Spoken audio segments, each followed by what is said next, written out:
Magandang araw ho.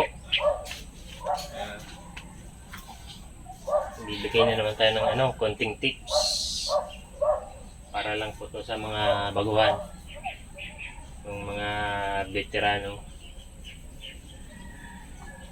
Manood na lang po kayo. Konting share naman tayo para sa mga baguhan, para matuto.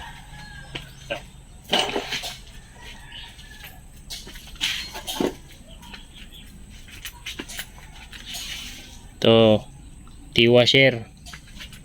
Karamihan ito pa naglalagay. Yan. Tapos nahulog. Nahulog lang. Yan o. Hulog agad.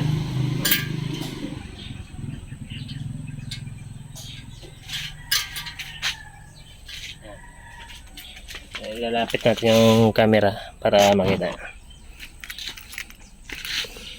Ito. Paglagay na ganyan. Oh. Nahulog. Magbibigay tayo ng konting tips kung paano ang gagawin para hindi malaglag yung T-washer.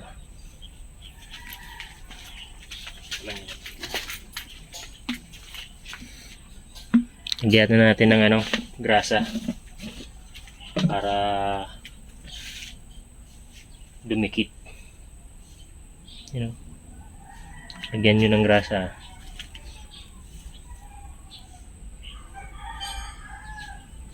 Tapos dikit nyo. Yan.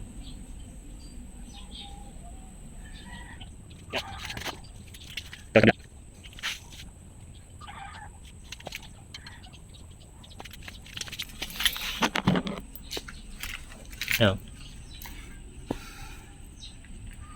Kailangan yung mga grasang ilalagay nyo ay malinis, kasi sa loob yan ng makina.